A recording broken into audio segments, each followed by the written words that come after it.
The Corps of Engineers. Engineers must be oriented and adapted to a multitude of tasks. The Army Corps of Engineers is raising the dam by 8 meters. U.S. Army Corps of Engineers. The U.S. Army Corps of Engineers lays out their response plan. We provide infrastructure assessment, temporary roofing, temporary emergency power. We help with debris assessment and removal operations. We also work with temporary housing. And he'll tell you there's no end to the types of services the engineers provide. Hello, everyone, and welcome to the Building Strong Buffalo podcast. This is the place to get to know the U.S. Army Corps of Engineers Buffalo District, our people, and our stories. My name is Jess Levenson, your host and public affairs specialist with the district. Now, today's guest is Lieutenant Colonel Jason Toth. He's the Buffalo District Commander and has been for nearly 2 years. Prior to this assignment, he not only served as the Deputy District Commander of St. Paul District, but he also traveled the country and the world as an Army engineer officer. In this episode, we talk about his life, leadership, the Buffalo District, and his experience being the last person to ever step inside Saddam Hussein's foxhole. So with that teaser, let's jump right into it. Sir, I know you went to the military academy at West Point, and I'm curious as to how you decided to join the military at such an early age. You know, I've thought a few times in my life about joining the military, and I just wanted to hear what your story was. My cousin went to the Air Force Academy, and he was easily 10 years my elder, but I think when he went to the Air Force Academy and I was young and I saw that that was an option. But I honestly did not know what I was getting myself into. I mean, Jess, I don't know if you've ever gone into something and not known what you were doing at the time. I have, for sure. And so in a way, it's reckless, right? I mean, I was, by going to the military academy and earning a commission, I was essentially signing up for 9 years of my life, and I didn't quite know what I was doing. I was looking for something more difficult than a standard university experience. And I guess I was seeking an adventure or a challenge as I think back on it, a crucible experience that would sort of test my mettle. And I think that the Army has provided every bit of that and more, but it's reckless in a way because while it was adventuresome, I didn't really know what I was getting myself into, and so I just threw myself out there. Well, if you knew what you were getting yourself into, it wouldn't be an adventure, would it? That's true. So maybe by definition, it was true to the definition. I think I have generally lived by the moniker, a ship is safe at harbor, but that is not the purpose for which ships are built. And so I do believe in pushing comfort zones. And while I maybe didn't do that a ton when I was young, at this point, I definitely value that and understand it. So you grew up in northwestern Indiana. With all due respect, you know, not the most exotic place in the world, but you ended up deploying to the Middle East multiple times and also serving in South Korea. What sticks out to you from your time traveling abroad? I remember I was on a train with a friend, and we were traveling from London to Paris, and we were there for about a 7 or 10 day leisure vacation.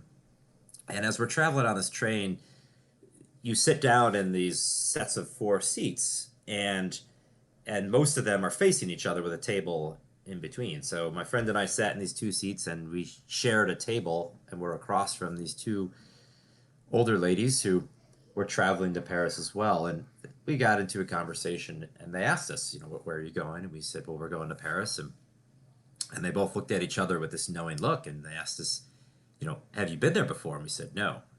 And that elicited this sort of deep smile from both of them. And we asked, it's like, why? I thought there might be something funny about it, 2 American guys, and I believe that both these ladies were British based on their accent. But they said, well, we envy you because you're seeing a new place for the first time. And there's something about that you cannot replicate. You only get it once. So you got some wisdom about seeing things for the first time And that's really valuable in your position. You're constantly seeing and doing things for the first time. And I'd like to know what it was like transitioning from deputy at St. Paul District to commander at Buffalo.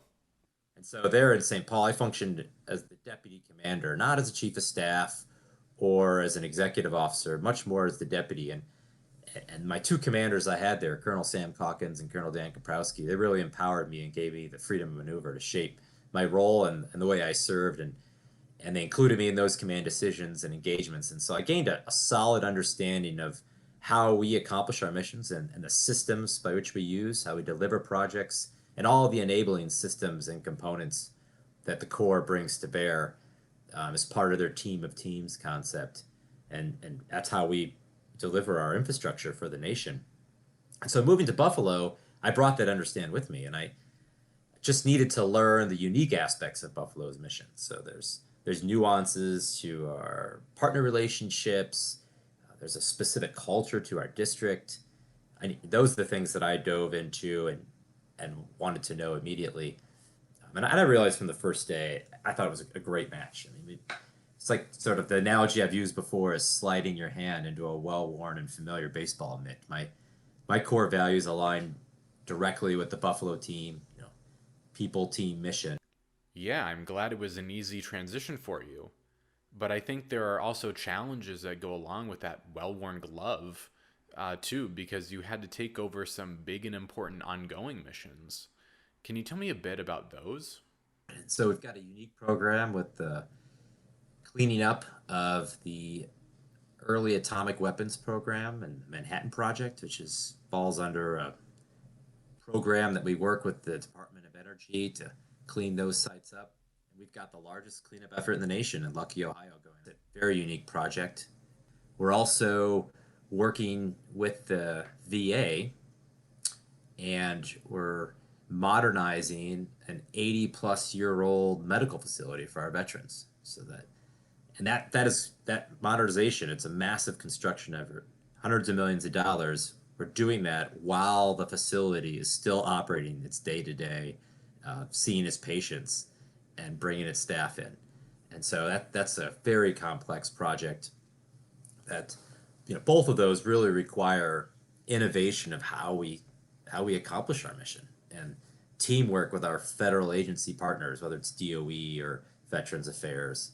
And then those contracting partners that we have on the team, working closely with them and really incorporating their ideas and how to best deliver. Then beyond those two larger projects, we have Lake Erie and Lake Ontario. So you've got 20% of the world's fresh surface water. I think it's close to 95% or so of the U.S. supply. There's an entire category of projects or series of categories of projects that support the health of, the navigation on, and really our ability to live next to those two lower Great Lakes. Something that is definitely not a well-worn glove is the COVID-19 pandemic. How would you describe your leadership style, and how does it help to lead in this situation? So if I had to boil my style down to a single type, I think probably the servant leadership, which is it's a term coined, I believe, by Robert Greenleaf. And that's just a leader that's got a fundamental conviction to serve others. So I really view leadership as the ultimate position of service. And so we need to set the example. And that starts very fundamentally with positive attitude and energy and enthusiasm. I believe those are contagious. And so I think those are good foundations. I think at an individual level, I got to make sure I'm coping with the stress.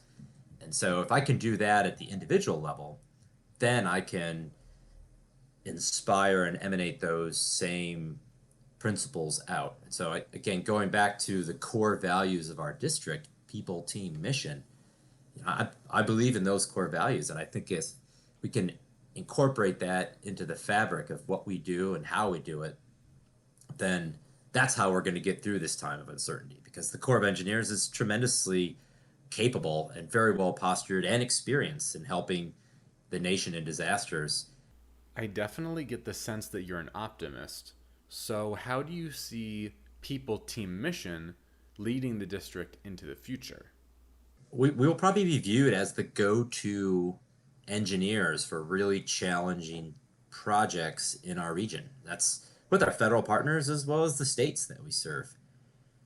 And speaking back to that VA facility that is located in Canandaigua, New York, I believe that we'll have delivered a world-class care facility for our veterans there. All right, so we're going to take it from the future back to the past. You have degrees in geological engineering from the University of Missouri and a degree in civil engineering from Stanford. What drew you to become an engineer?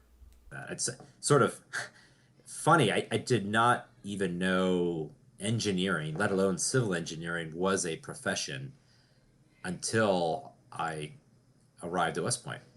Throughout high school, I originally wanted to be a paleontologist, to study dinosaurs, until I learned that there really wasn't any living dinosaurs. It was all dead dinosaurs. But I liked the idea of being out in the field. And so I switched to engineering because I said, well, I'm a curious person. I like this. And then as a kid, and even now, I love to build. I do it all the time. When I was a kid, pushing stuff around like I was a bulldozer in the mud, or even now in my spare time, I'll bring my son who's 6 in there and I'll build something, whatever it is. It could be something small, it could be something large. And so I love the feeling of manifesting something real, something physical with your efforts in your hands. Yeah, and connecting with your children through engineering must be really satisfying. But I'm assuming you could also connect with them through that paleontology dream that you used to have. Children love dinosaurs. Right. Well, most children do.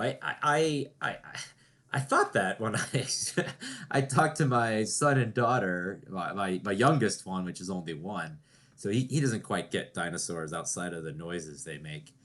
But as I explained to them that I wanted to be a paleontologist initially, and dinosaurs, they just haven't really taken to it. My son seems to be more of the engineering mindset from the get-go. Oh wow.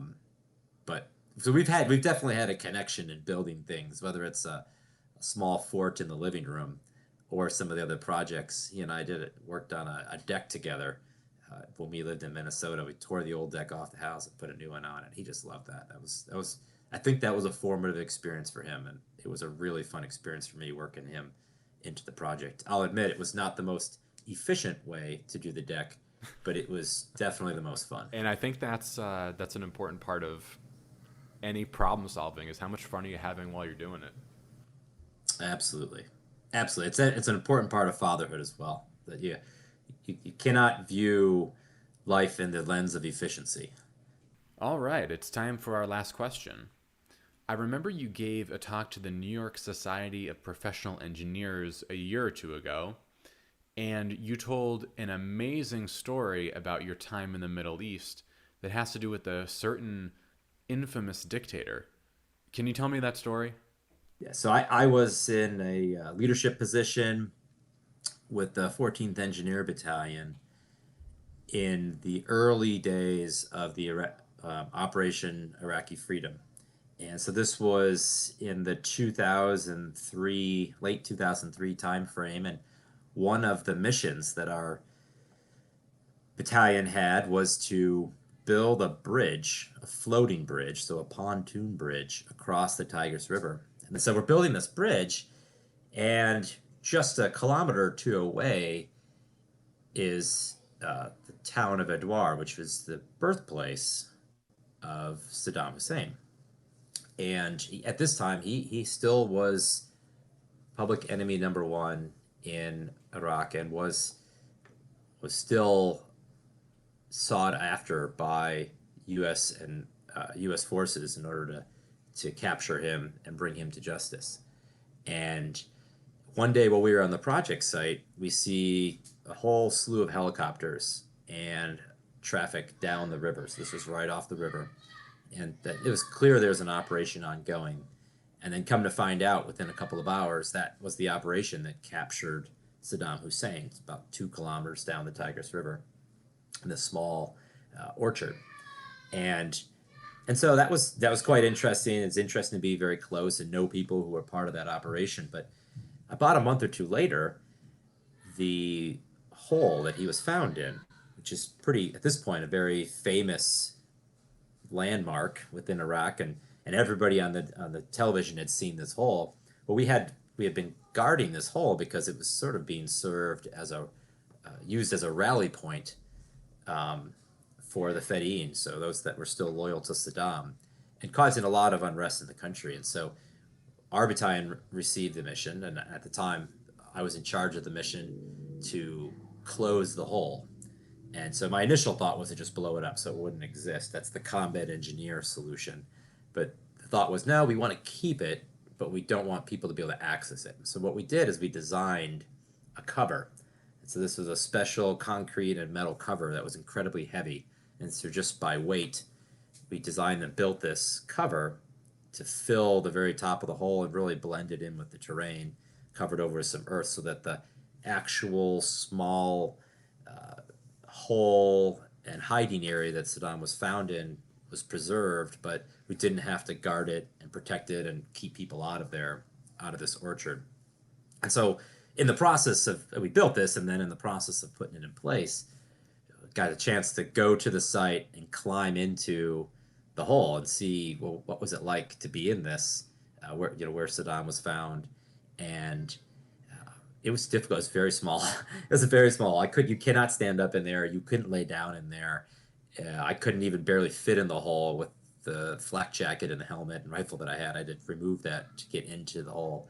And so I climbed in it one last time as the last person in that hole before we decided to cover that up and close that chapter. Well, we're going to close this chapter of the Building Strong Buffalo podcast.